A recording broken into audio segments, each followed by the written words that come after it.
I ran my first ad in 2017, and since then, I've spent millions on Instagram ads. One of the common questions I get in my DM or even on this channel always talks about how people can also run profitable Instagram ads. And in this video, I'm going to highlight 10 common problems that is actually stopping people from running profitable Instagram ads. So let's get started. Problem number 1, you see that boost post button that Instagram will just put when you upload a picture, upload a video, upload a reel. Don't use it. Stop promoting or boosting posts from within the Instagram platform. Stop it. It's a waste of money.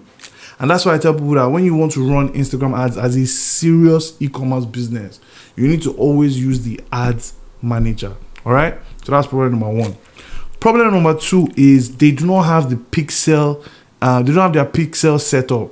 So pixels is just a little piece of code, right, that you put at the back end of your content management system. Now, the reason why pixel is very important is whenever somebody runs an ad for their business, okay, and that ad is shown to a group of people, and within those group of people, some people visit a landing page on the website, on their e-commerce store, right? Your pixel registers the information of those people that landed on that landing that landed on the landing page, the people that visited the website, then put it like that. All right, and they keep that information for you in case you want to use it next time. So if you want to create what they call lookalike audience, if you want to create a special or unique discount for a custom audience, if you want to create retargeting ads to a custom audience, your pixel is what will help you identify those people that are part of your custom audience. Okay, that's why it's very important.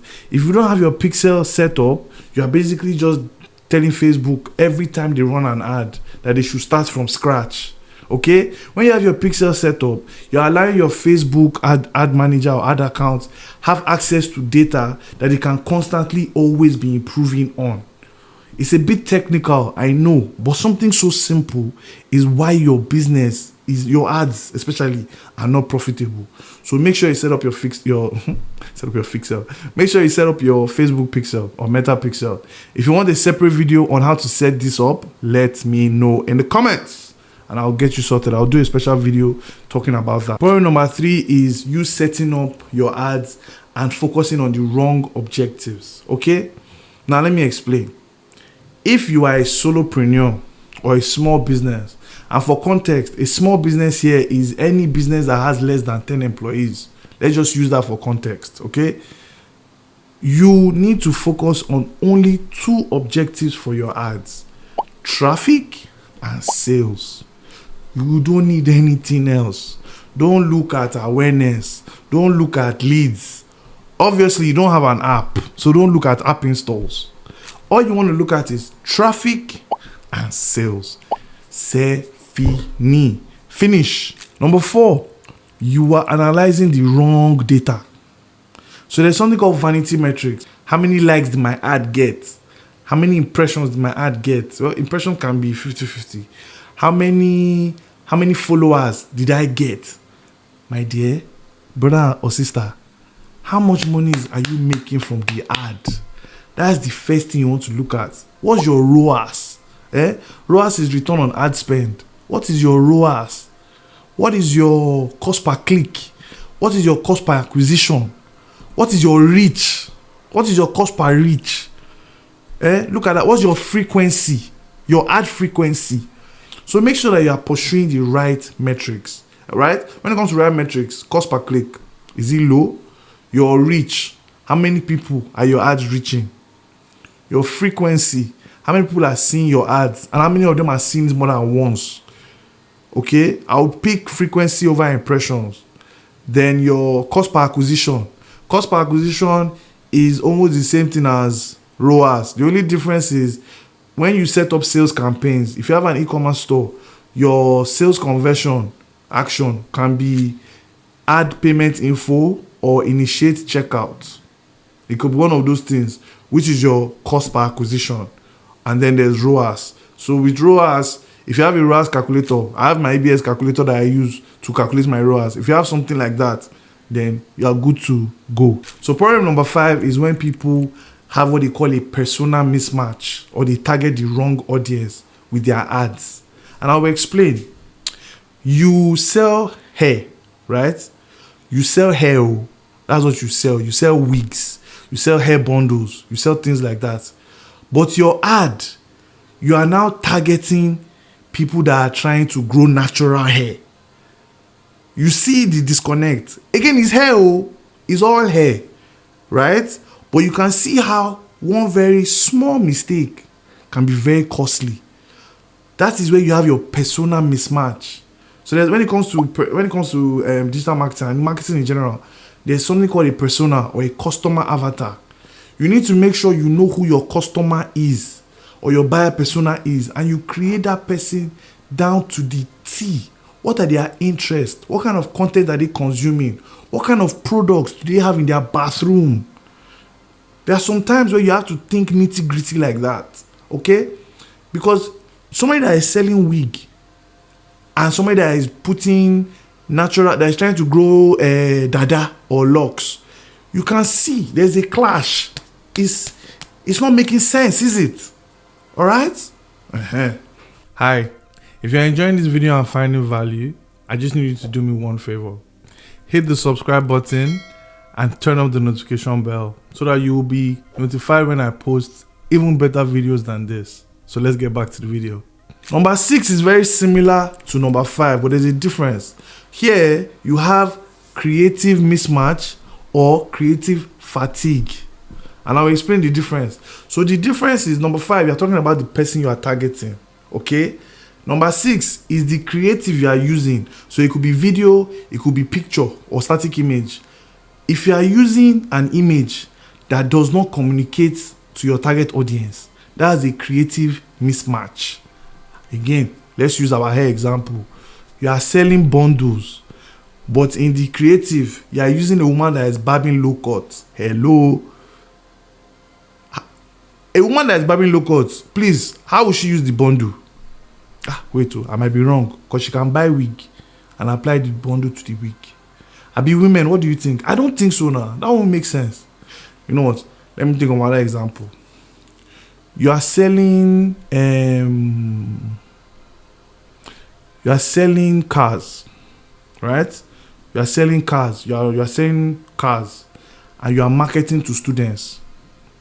You are marketing to students that just entered university or students in high school. How can they buy a car? Or you want to lie to yourself that you say, oh, they will show daddy and mom when they get home, so daddy and mommy can buy it. That's a creative mismatch. All right. Again, these examples, they might seem a bit extreme, but look at the creatives you are using for your ads. Are they relevant to the target, to your customer avatar, to your buyer persona, to the people that you want that will buy it? Is it relevant? That's number 1. The second one is what you call creative fatigue. So if you use an ad, an ad creative for a very long time, typically this ranges from between, for me, I've noticed that this ranges from between 4 weeks to maybe 2 months. There are some ads where I've used one creative for over 2 months before I saw this creative fatigue. But some people, it comes sooner. Maybe after 4 weeks, you are already seeing creative fatigue. Basically, what Meta is telling you is the image or the video you are using for your ads, they've shown it to all the people they can show it to. And those people, they don't even look at it for 2 seconds. They just swipe. So that's why you now have creative fatigue. The creative, you take it, right, and re-edit it. If you change the first 3 to 5 seconds of the creative, just change that first 3 to 5 seconds, that's a brand new creative. So this is something that you must do to avoid either creative mismatch or creative fatigue. Now, number 7 is an interesting one. So you are running ads from Instagram, okay? Good. But your Instagram profile, you've not even worked on it. You don't have highlights set up that show behind the scenes. You don't have highlights set up that show customer reviews. You don't have highlights set up that show successful deliveries. You don't have highlights set up on your business page that shows that you are a legitimate business. But you want people to give you their money. How now? The logo on your Instagram icon is not visible. Or, this is even worse, the logo is not the same as the name. So let's say the name is Damini, but the logo is showing Williams. Hello. It needs to correlate. So if I'm seeing Williams in the logo, I must see Williams in the name. Okay? You're not making use of the SEO. When people, the same way people use Google, a lot of people use Instagram the same way. You sell wig, you're a hair vendor, you're not putting it there.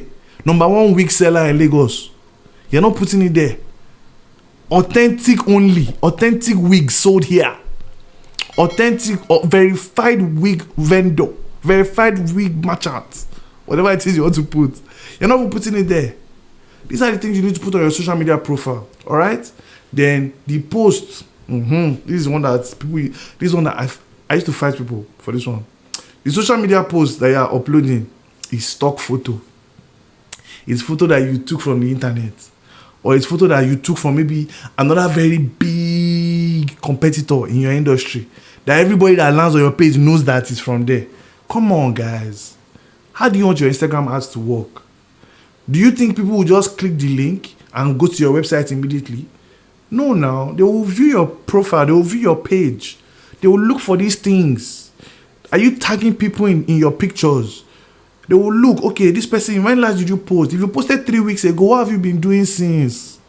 Come on, stop it. Technology is moving fast. You need to, you can't say that, oh, I'm too busy, or I didn't know what to post. Hello, is this a joke? This is a business. Be serious. So it's all these little things that cause problems. So these little things that cause problems. Your face is not there. Okay, fine, no problem. You don't want to put your face in the business. Get people, get customer reviews, get customer pictures, and tag them in the post. If possible, send them a message that, oh, hi, we want to do a collab tag with you. If possible, tell them that, oh, we just posted your video. Send them the link. Let them engage. Let them put you on their story. As they engage or put you on their story, you take screenshot. Bah! You put it on your highlight. Customer review. Customer POV. Sharp. These are the things that you will do to make it, to let everybody know that you have a legitimate business. You can't be spending all this money on ads and you just think that, oh, because I'm spending money on ads, I don't need to do anything else. It's a joke. So I'm already even getting a bit tense. Anyways, let's continue. Number 8 is also similar to number 7. The only difference here is the number 7 is talking about your social media profile. Number 8 is the landing page. So you sent people from an Instagram ad to a particular landing page. The problem is the Instagram ad, the person that you used, the English that you used, the logo that you used, the pictures that you used, maybe, God forbid, none of them are now on the landing page. Why? Why do people do these things?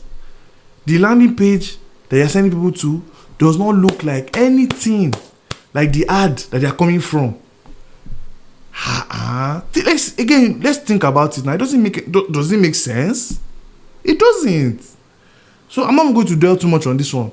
You can see how it doesn't make sense. So fix up. Number 9. When I spoke about pixel, I touched a little bit of number 9. You have no retargeting plan. Your plan is, okay, you know what? I'm going to run this one ad and I'm just going to run it to a cold audience. And that's it. I've said it in a previous video on this channel. You have 2 types of audiences. You have the cold audience and the warm audience. So naturally, as a serious e-commerce business, you already know that, okay, I need to have at least 2 ads. One is for those people that have never heard of me before. But once they enter and they see one of my ads, my cold audience ads, and they visit my page, I have another ad that is coming immediately after, or maybe a few days after, depending on how they use their social media, that will now prompt them that, oh, I remember seeing this business before. That's your retargeting plan.